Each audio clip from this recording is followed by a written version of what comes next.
We're about news, commentary, conversations, truth, liberty, and God.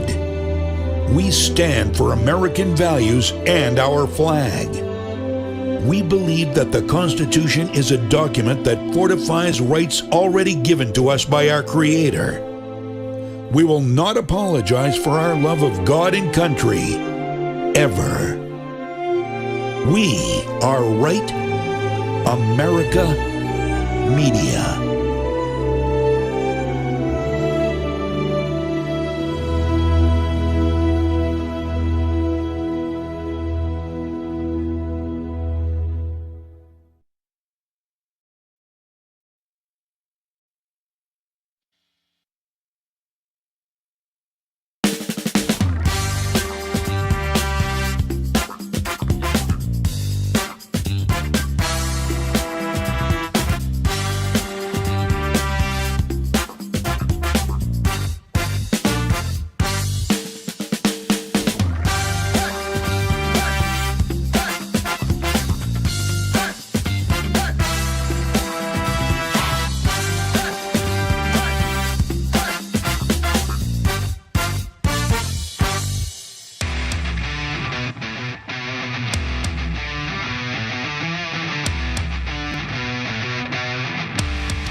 Good evening, everybody, and welcome to a special edition of Granite State Live. Today is Tuesday, the 6th day of January, 2026. I'm your host, Keith Hansen, the unapologetic contrarian conservative, and it is great to have you along for this special edition of the program, where we'll be spending our evening discussing a very important and I think equally enlightening topic as well. Just a couple of housekeeping notes. We will not be opening the program to calls this evening. However, if you do have a question about tonight's topic, we would encourage you to email us directly, granitestatelive@gmail.com. That's granitestatelive@gmail.com. Property taxes in the subject line. It's a clue about what we're going to be diving into tonight, and the production team will follow up with you on that. Joining us this evening is Ken Eyring. Ken is the past chair of the Windham School Board. He's the co-founder of the Windham Academy Charter School and the co-founder of the Government Integrity Project. Also joining us this evening is a good friend of the program and the second co-founder of the Government Integrity Project, Tom Murray. Tom is also the past vice chair of the Windham School Board and the second co-founder of the Windham Academy Charter School. And finally, we welcome Daniel Richard, good friend of the program, constitutional scholar, founder of the New Hampshire Committee of Safety, and chairman of the National Heritage Center for Constitutional Studies. Gentlemen, welcome, and thank you for coming in to talk about this. Thanks for having us. I got to say, I've been in New Hampshire since 2015, and I think my time in politics, as much as I have been in Granite State politics here, I don't think I've seen or heard a topic discussed that is more contentious and divisive than education and property taxes.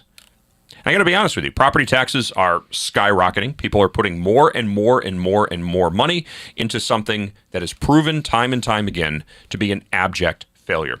And that is the state of education in the Granite State. So, obviously, we understand what the problem is. We are pouring money into a broken issue. And the answer, it seems, is, well, all we need is just more money. More money will fix everything. If there's enough money, we can get it fixed. But we continue to put money in. The spending is out of control, but we're not getting a return on that investment. What we're getting are test grades that are plummeting. Our kids are stupid. They can open up TikTok. They can open up social media, but they can't read. They can't write. They can't communicate without using AI. They can't balance a checkbook. They're floundering. Yeah, but all we have to do is put more money into it. Yeah, and that narrative that's famous with the teachers' unions and the school systems, that a little bit more money we can do better, that is absolutely false.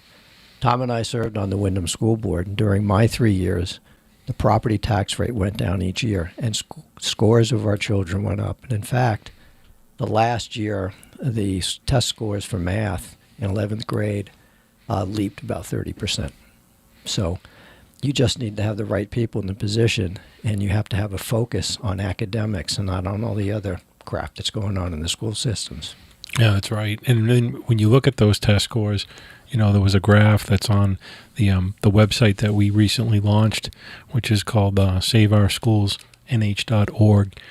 And what the graph details is basically, how we are outpacing inflation at an extraordinary amount of money in spending since 2013. And you can see that the kids can't read at grade level, and they also can't, do math at grade level as well. So very concerning. And it's important, Tom, to note that both you and I are very pro-education. Oh, extremely. But at the same time, we want to make sure that parents can afford to put a roof over the heads of their families, that they can put food on the table, and that ultimately our children get the education that they desire. These are the future leaders of our country. Right. So we need to find a better way. And the work that you and Dan have done going through the Constitution and the laws is just amazing. Well, it's really Dan that kind of put the initiative forward as far as like, how do we get here? What's the story? Where do we sit in the timeline? And what was our founding fathers? How did they envision this? How did they envision schools working? Why is it so drastically different than even from when I was in school? I'm not that old. And so that kind of led Dan and I down a path of, just quite frankly, just a lot of investigating and a lot of, research into what happens. And basically, in a nutshell, we have our 1784 Constitution, and it's Part 1, Article 6. That is our education clause, and that's where our founders lay out their vision of how they see the schools. And at that time, most of the schools, all the schools, are religious schools. And then that goes and progresses. The next, the Constitution was changed in 1968. We'll get to that in a minute. But the other clause that was in Part 2 was Part 2, Article 83, and that also lists the duties of the legislators and the magistrates to, quote, cherish education.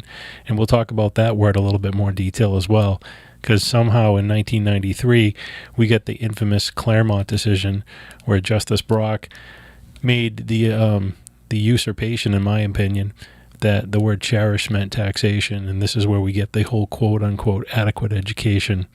And this is what leads us basically to what that graph shows. It's almost like the demise of public schools as we know it today. What's interesting is that the Constitution is a restricting document for government. Limitations. And the Constitution specifically forbids our government for taxation for the purposes of education. And this is a nugget that Dan discovered just recently. Yeah, that's great. So one of the questions, first of all, is, and I hear this word thrown around a lot, adequate education, adequacy, the amount of money that the state puts in to guarantee or, to oversee the adequate education of kids. What is adequate? How do we determine, and I guess more appropriately, who is determining what is and is not adequate when it comes to educating children? Well, Dan, do you want to take that question? You want me to? Sure. I'd like to start with the Claremont decision itself, where the court did what all Supreme Courts throughout the land always do, which is to look at original intent. Because the courts always look at, and that's what the Claremont court said when, in its opinion, it said that we're going to look at this from original construction. And as a scholar and a history buff, that's where I always begin my investigation of any subject matter is, what did the founding fathers say and why? And then you can see these changes throughout time, and then that's how you and I have uncovered how these changes have been done without the consent of the people. And that's really a big deal. And the Claremont court didn't do that. They cited that as their, quote, standard of review, and then ignored the examination of the Bill of Rights first, which is critical to any conversation, right? The state of New Hampshire was created specifically to protect our rights. We had 38 enumerated rights for that reason. And Part 2 is to protect those rights. And that's not what's going on. So Dan, let me jump in on that. So what most people don't know and I didn't know, and Dan brought to my attention, was that New Hampshire has an interesting constitution. We have what's called a bipartite structure, which we're one of only 2 states in the nation that have that style of a constitution, where we have clearly a Bill of Rights in Part 1, and then we have a form of government in Part 2. And rights being greater than government is a really important piece of that, because, see, when you look at that, what I'm going to continue to call a usurpation, because I believe it to be, in Claremont, the 1993 case, they only talk about Part 2, Article 83. They never talk about your rights. See, the legislature can't write laws that are contrary and repugnant to your rights, to any part of the Constitution. It's clearly stated in Part 2, Article 5. But most of the laws that are on the books are actually just that. They're contrary and repugnant because they never garnered the consent of the people. Part 1, Article 1 of the Constitution says all government or right originates from the people. It's founded in consent. And that doesn't exist.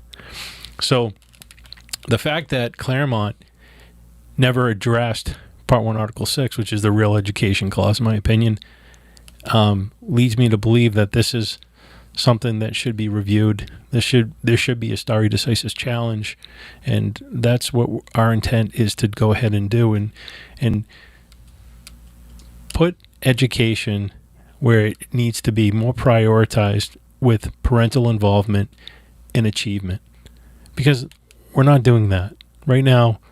As we obviously stated, the test scores are in the toilet, and our kids aren't getting the education that they deserve. And this whole adequate piece, it's not working. The whole Claremont framework is just not working. So let me ask you this, and Daniel, you and I have had conversations about this in the past, but I don't think that I had mentioned this specifically to you. This past summer, I was asked to give a Second Amendment update to the Liberty Caucus for the New Hampshire House.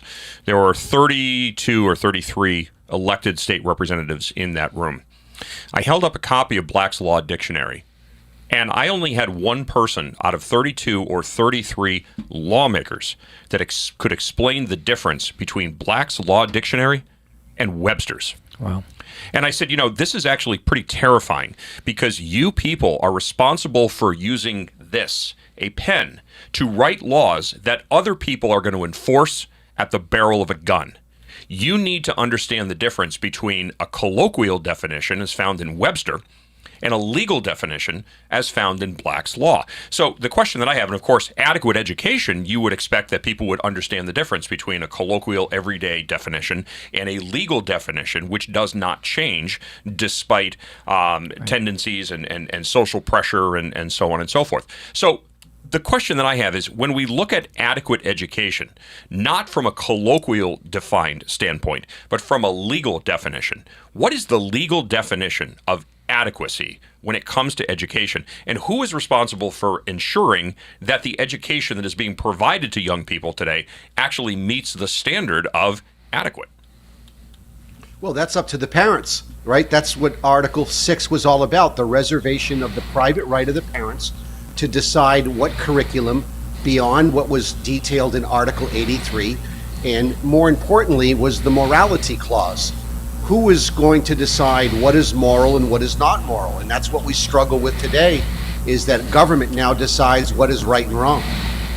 And the state never had that authority, and it still doesn't have that authority. And Tom, you brought up earlier this morning when we were having a conversation that adequacy is not in the Constitution. It's not defined. It was brought up as part of Claremont. It is not a textual. You won't find it anywhere in the Constitution.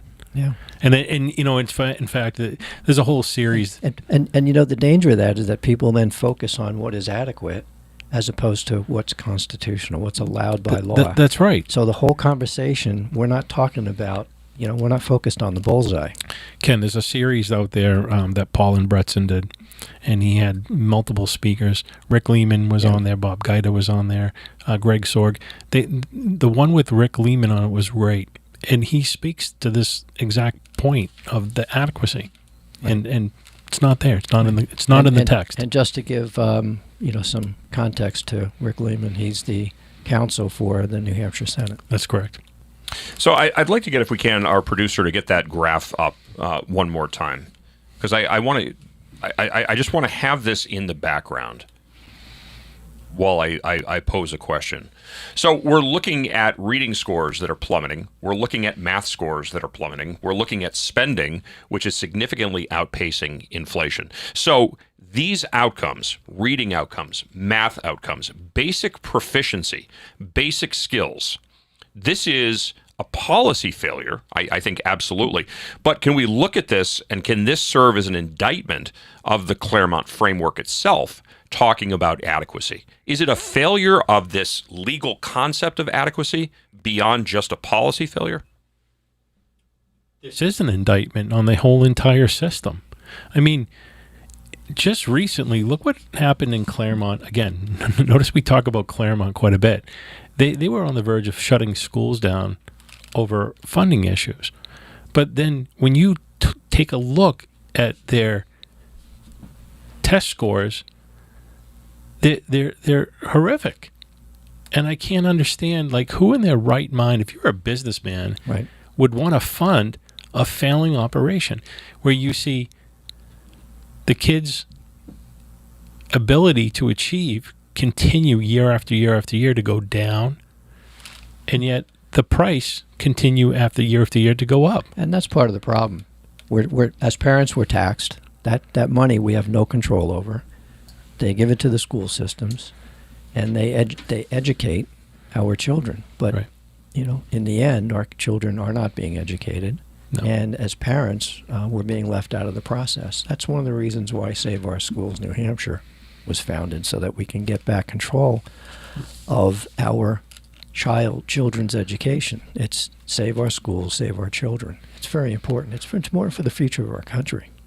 So 32 years later, if the Claremont decision, based upon all of this information today, were to be decided today, not in 93, do you think the outcome would be the same? Well, I don't. I know that we would all be chiming in and making sure that the state as a whole would be aware of these issues that have been uncovered, and that our constitutional rights have been usurped, as Tom has mentioned a couple of times. I don't believe it would be decided the same way, and the reason why is because there's a four-factor part test. It's the Ford test that the Supreme Court uses when they talk about workability, and I can't remember all of them off the top of my head, as to how Claremont is the judicial review that they use, how Claremont is not workable. It's not. And just by the basis of what you're seeing in the outcomes. Recently, this past summer in July, they came out with a Convail case where they just arbitrarily increased the amount of money, but there's no conversation about adequacy. The judiciary, in my opinion, is really crossing a line when it comes to Part 1, Article 37, where we're talking about separation of powers, where they're almost dictating to the legislature what to do. But what nobody's doing is no one's actually looking at what's the constitutional basis for any of this in the first place. Right. And that's why a lot of this stuff is just void ab initio, meaning void from the beginning, because they don't have the constitutional consent to be doing this. And when you look at that 1968 amendment specifically, read Part 1, Article 6, prior to the change in 1968. And what you'll clearly see is that there is a clause that gives the legislature authority. It's an empowerment clause. And they're empowered to authorize. That's it. They're empowered to authorize 4 bodies: parishes, bodies corporate, towns, parishes, bodies corporate, and religious societies. In that amendment, those 4 entities were authorized to do what? To make adequate provision for public schools. But let's also talk about their ability to tax and what are the purposes for them to tax. The taxing clause is in Part 2, Article 5, and it only states that the original 1784 early state papers only allowed them to tax your property estate taxes. We've had many amendments. For the use of what? For the use of government itself, which schools are not government, unless someone wants to say that we have government schools, which that would be interesting. it's the preservation of the inhabitants thereof, and it's the defense of the state. Those were the only three purposes that are listed in Part 2, Article 5. Subsequent to that, we've gotten the highway tax, we've gotten the inheritance tax, we've gotten the education tax through the that was in 1990. That was the last one. That was a lottery tax, though. That is not on your property tax, not on your estate. That's right. That is 100% restricted to lottery proceeds only. It's the amount of money that the lottery raises minus their expenses can go towards educational aid. That does not authorize them to tax your estate. The swept tax is unconstitutional. What is the swept tax? The statewide education property tax. That comes out of Claremont. That is 1997 Claremont 2 is what people refer to it as. That is 100% unconstitutional. The state has never had that authority. And moreover, in 1968, the state's empowerment clause was removed. And they also struck towns, and this is where towns lost their ability to tax for the purposes of education. They had it. They had it from 1784 all the way up until 1968, but the text is clear. It was removed. The empowerment clause, gone, and the authorization of towns, gone. Tom, extinguished. You read something to me this morning from the Constitution that specifically, the wording specifically prohibits taxation for education. Is that quick for you to call up? Yeah, that's Part 2, Article 83. And Dan, correct me if I'm wrong on this. This is where there's a change. Our Constitution, as you read it on the website, is incorrect. And whether that be through OCR technology, but it talks about that no taxation should be raised for the purposes of education. And it says... Or institutions. Or institutions of religious institutions. I don't have it in front of me. You have that, Dan? But it's or versus of. Yeah, no, it's a really big deal. You know, to really wrap your head around the subject matter, I always like to start with what is the public benefit? Why exactly is there any involvement with the government with education?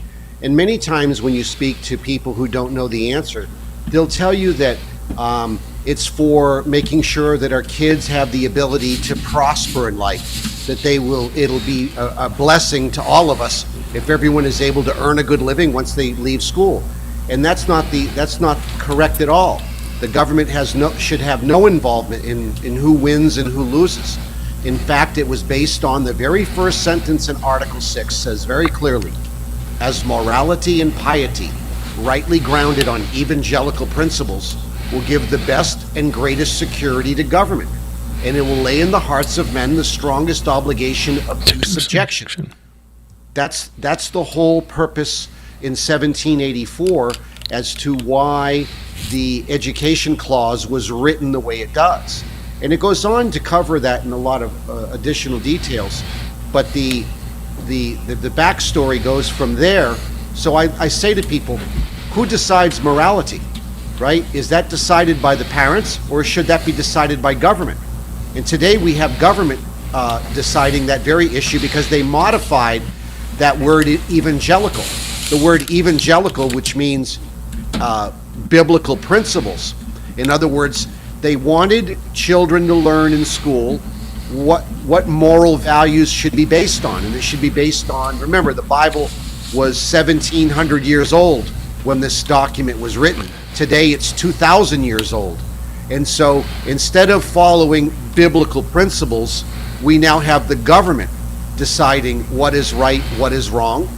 And this leads to all the chaos that we're living with. And it's just a nightmare. I think one of the big problems here, and I think the easiest way to really frame this, if you remember the original movie Ghostbusters, when they were talking about taking out loans to fund their Ghostbuster business. And Dan Aykroyd was having a conversation, his character was having a conversation with Bill Murray's character. And Dan Aykroyd's character says to Bill Murray's character, "You don't know what it's like out there. I've worked in the private sector. They expect results." And I think this is perfect. Within the public sector, there's no metric of success. What is the metric of success with public schools? Moreover, what is the metric of success with a private school? I have two stepchildren. My two stepchildren go to a private school.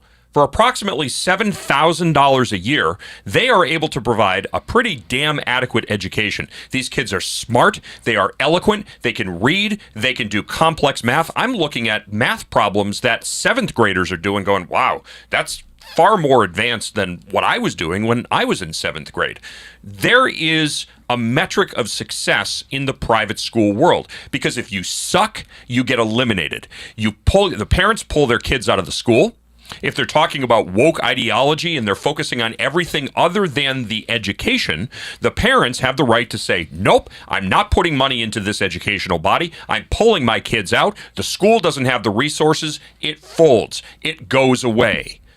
But we don't have that performance metric in the public education system. All we have are politicians who figured out how to enrich themselves by never fixing a problem, but screaming, all we need is more money, and we're going to be able to fix it. I think, quite frankly, it's bullshit. I think the people are tired of funding a broken system. There needs to be a remedy. There needs to be a remedy yesterday, and the people need to have an opportunity to opt out of this crap and stop funding this garbage. Because I, as a property owner, am tired of putting thousands of dollars into an education system that couldn't find its way out of a phone booth with a damned map.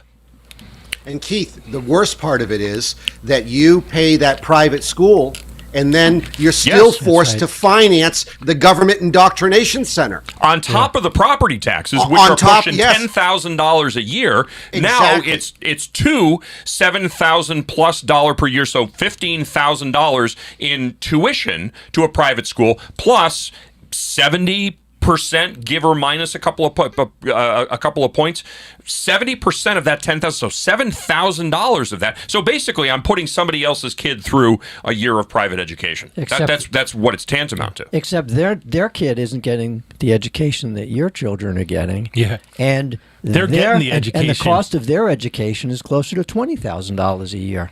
And I remember going back to 2017 when Andrew Volinsky was doing it was basically a cover for trying to get an income tax and additional taxes here in the state, but the adequacy of education. And I'm looking at the numbers: 16,000. Of course, this is going back 2017, 2018. $17,000, $18,000, $21,000 to educate a kid. It's amazing, right? Because the private schools can do that for $7,000, $8,000, $10,000, a fraction, a half of what the public schools are demanding, and they're actually putting out product. They're putting out kids that can read, kids that can do math, that are matriculating on to higher education, or that are choosing trades and going on to become very successful young adults at a young age. Not floundering morons who can only open up a phone and access a social media app. It's absolutely outrageous. But the problem, going back to the definitions, is that these laws and the Constitution are written using Black's law definitions, not Merriam-Webster. So the average person doesn't understand any of this. Yeah, this is well beyond the comprehension of the average taxpayer. And that's why recent Supreme Court decisions are key here. Because our Constitution should be read in the definitions and the interpretation should be read usage and of the customs and usage at the time they were written. Right, and that's why, Ken, not to jump in, but that's why you see cases like Espinoza versus Montana and Carson versus Macon, 2022. Now those have set that exact precedent of what you're speaking to. But, it's interesting, Keith. You mentioned just to highlight that, Tom, not to cut you off. The Constitution is not a living, breathing document. No, as society determines the definition of words have changed over time. That's not how you reinterpret the Constitution. No, I think Amul Thapor actually has a really good quote. When he was, Amul Thapor was actually considered for the Supreme Court in the United States at one point, and in his explanation of originalism, because I think that's what you're talking about, is he talks about a contract with the neighbor and it's saying, would you want the words to be what it meant, or would you want me to redefine things? He's like, well, of course I would want the contract to say what the words to mean. He goes, well, you're an originalist too. So the Constitution's a contract, and the contract's pretty clear in the text of the contract of what it says. But Keith, you mentioned a thing that kind of resonated with me, and that is you're spending half, and that is actually validated. I think is Academy for Science and Design. Right. I think that's at the time that we were founders of the Wyndham Academy. I think they were getting about $5,500 a year. They were the #1 ranked school in the state. Yeah. So how is it that you can produce outstanding results? I mean, I know the answer, but I mean, I'm putting that out there for the sake of argument. Right. Why can't the public schools generate? I mean, if you can do that for $5,500, man, imagine what you could do if you had $17,000 or $18,000. Yet the entities that are getting $17,000 or $18,000 are saying, well, we don't have enough money. The teachers have to go out and buy their own arts and crafts supplies. Yeah. But geez, there's plenty of superintendents and deputy superintendents that are out there making six-figure salaries, really, really fat pensions, and really, really great healthcare benefits. Your tax dollars are going to pay for the administration salaries and the benefits for those administrators, not for the schools, not for the teachers, and certainly not for the kids. Prove to me that I'm wrong. No, a little fun fact for you, Keith. When Ken and I served on the Wyndham School Board, we had 246 teachers. Over 140 of them had six-figure packages for a 184-day contract. Yeah, and it's kind of funny you saying that, because as you're saying that, I'm thinking, and they also have 3 months off. That's right. Or 2.5 months off. Yeah. What a fantastic job if you can get it. To get into the weeds, you should see the amount of earned time, sick time, bereavement time, vacation time. It goes on and on. It's astounding when you actually break it right down and see what you're paying for. So what can people do? Because I mean, to me, that's the question. It should be an opportunity to opt out. That's why we're here. That's why we're here. People can file a tax abatement. So on our website, saveourschoolsnh.org, we have a tax abatement section. We have a little explainer video that shows people how to fill out the tax abatement. They have till March 1st of this current year to file for an abatement. There's an attachment A that goes along with the abatement. The video explains how to fill everything out, and they can simply file that with their assessor's office. And what that will do is that will reserve their rights to go ahead and challenge the unconstitutional statewide education property tax, the SWEPT, as well as the local portion of the education tax. And our goal is to get this constitutional question laid down in front of a Superior Court judge and bring it all the way to the New Hampshire Supreme Court and beyond if we have to, and just challenging the constitutionality of these education taxes. Right. And I just want to emphasize what we stated at the beginning. We're not anti-education. That is very, absolutely very, correct. very pro. Just the opposite is true. Absolutely. We want our children to be educated and so that they have the ability to realize their potential, each individual That's exactly student. correct. Right.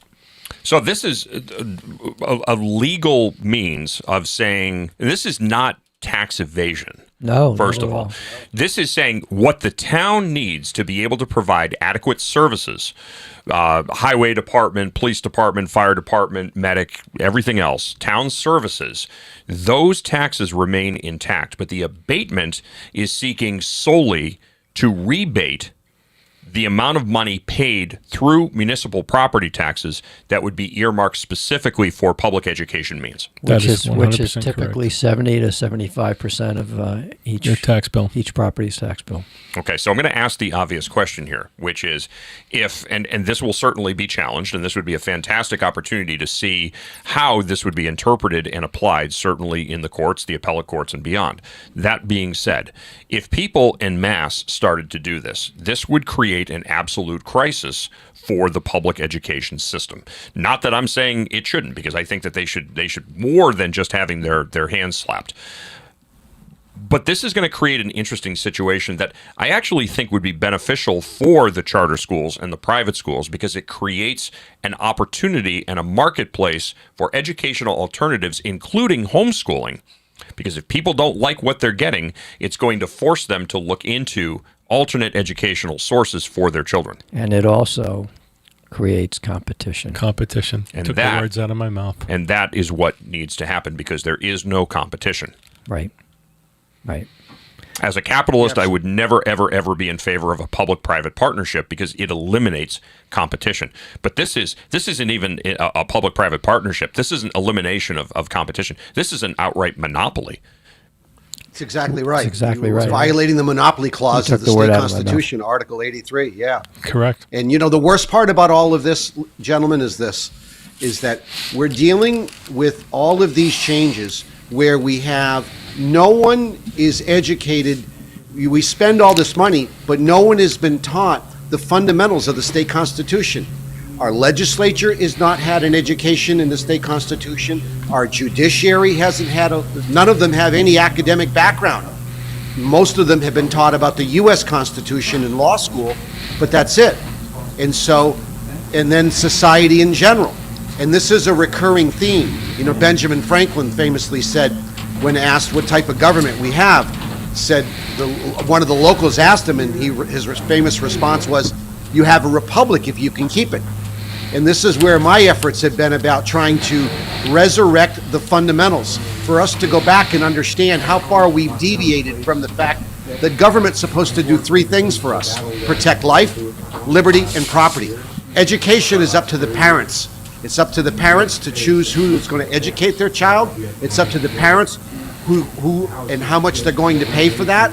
And so we've left that paradigm so that now we have well-intended people most of the time. I'll give everyone, the benefit of the doubt here, but the point is you have ill-informed, poorly educated people making decisions about our family and our lives that cause all this chaos.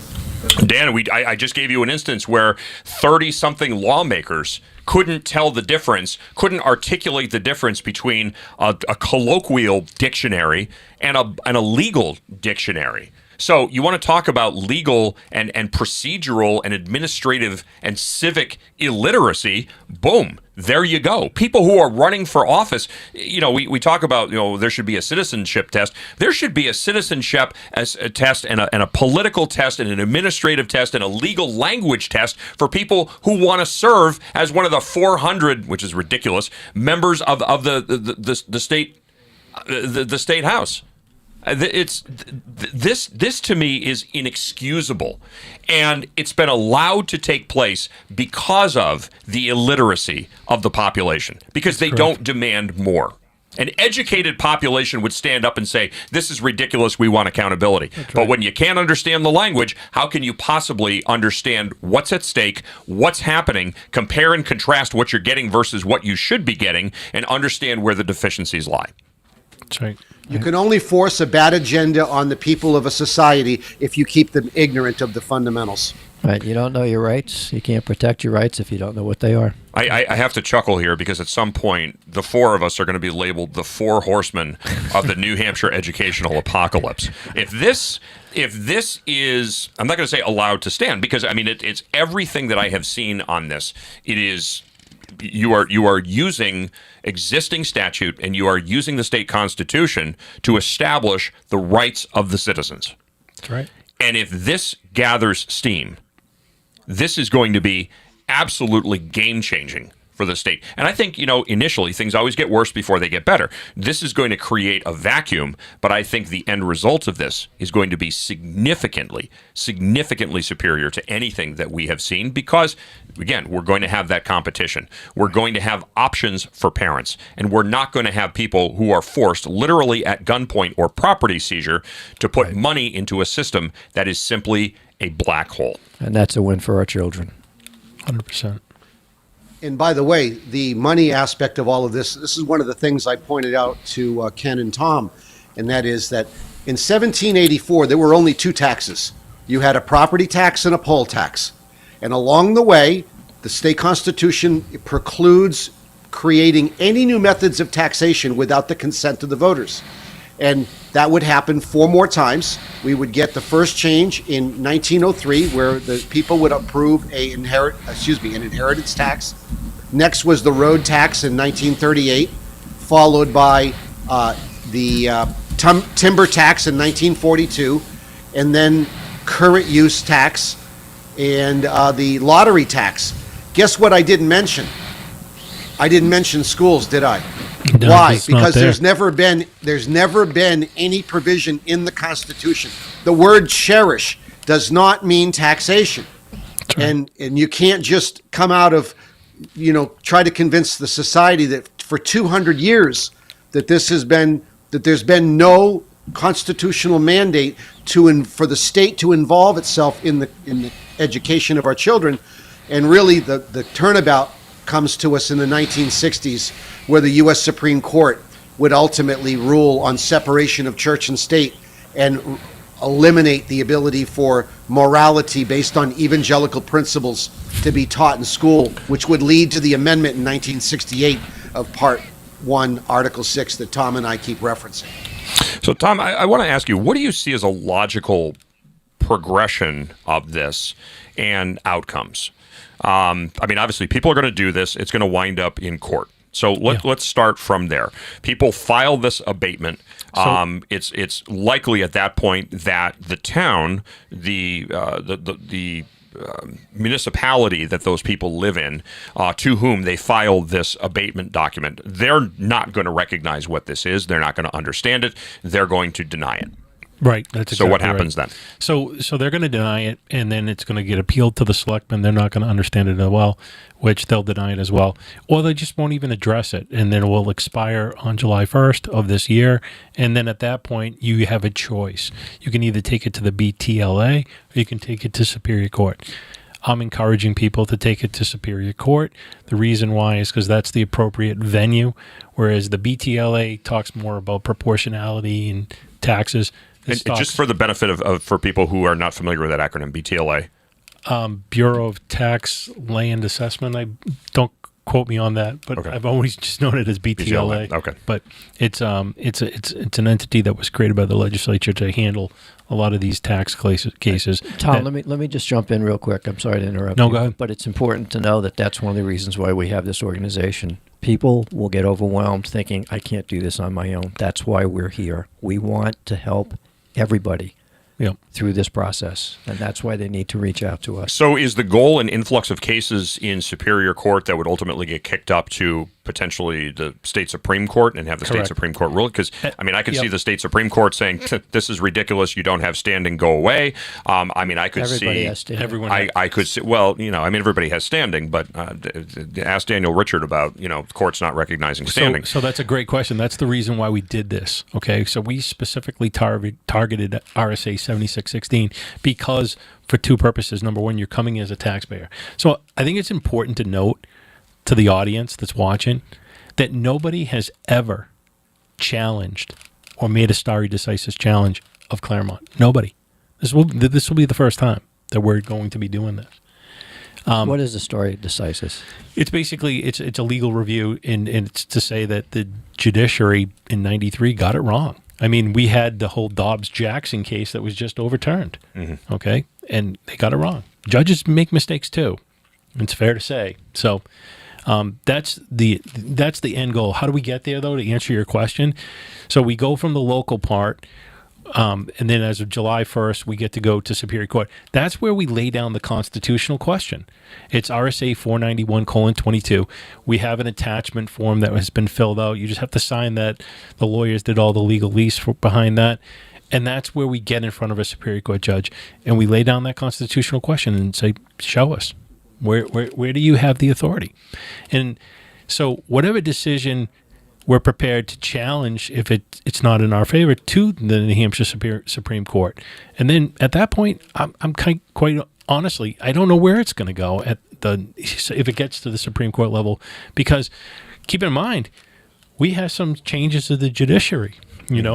Marconi is going to be moving on, and so there'll be a replacement there. And obviously, I think Justice Bassett was aged out, so I think his replacement's coming along if they already haven't made that. So it'll be interesting to see what Kelly Ayotte does to nominate and the Executive Council does as far as putting a potential constitutionalist, a textualist on the bench.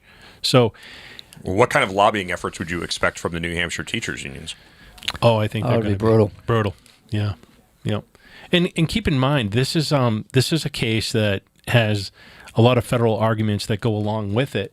that makes it a really interesting case to get all the way to the Supreme Court of the United States if certiorari is granted. This is not a battle, though, between our organization and the teachers' unions. We really want to lay the foundation for a proper education to be presented to our children. And I think, Ken, that needs to be the highlight. We would love to work with the teachers' unions as part of that, but I believe when I say brutal, I believe that they'll misinterpret our Tensions. our intentions, and then, literally go to war. But I think that we should join forces so that educators can actually provide excellent education for our children. Yeah, It's a win-win for we're everybody. in support of the teachers, perhaps not support of the teachers' unions. No, I absolutely agree. And I think, if the teachers aren't working for a public school, those who are actually good at what they do could very Great at what easily they do. move on to a private school. They could move on to a charter academy. They could, Right. they could move on to an educational co-op. It's not targeting the teachers. It's targeting the system that uses the teachers and continues to burn money. I think one of the most important things here, and I would recommend, if you haven't already thought about this, would be to take this. The three of you guys, I'm happy to moderate the discussion, but this is something that should be done, I think, in the community. I think we should go throughout the state of New Hampshire. We should have public forums. We should explain this to people. We should expose these concepts. We should give these forms out to people, let them ask questions, and encourage and empower people to do this in their respective towns and cities. I think this could be a very, very powerful movement if it was mobilized and marketed properly. I agree. Absolutely. And let me interject real quick. I'll be having a meeting on the 25th at 25th of the month to cover Article 6, Part 1 at Macris Steak and Lobster House between 1 and 3 o'clock, if anyone wants to join me to get a greater breakdown on what we're talking about. All right, and all the lobsters on you, right, Daniel? Sure. All right, sounds good. All right, folks, that is going to do it for our special edition of Granite State Live this evening, Tuesday, the 6th day of January 2026. Again, if you have any questions about anything that was discussed tonight, we would encourage you to send an email, granitestatelive@gmail.com. That's granitestatelive@gmail.com. Also, check out the website, saveourschoolsnh.org. That's saveourschoolsnh.org. And I want to give a special thanks to our guests this evening, Ken Eyring, Tom Murray, and Daniel Richard. Gentlemen, great job on this outstanding research. And we're going to make it a point to get this out and start having the conversations in the communities about this important topic. And I think absolutely this can be changed. Education in the state of New Hampshire can be saved. Gentlemen, thank you so much. Thank you. And that's going to do it again for this week's edition of Granite State Live, albeit abbreviated. We do appreciate your tuning in. GraniteStateLive@gmail.com. That's GraniteStateLive@gmail.com. And remember, be nice to one another. Civility does work. God bless everybody.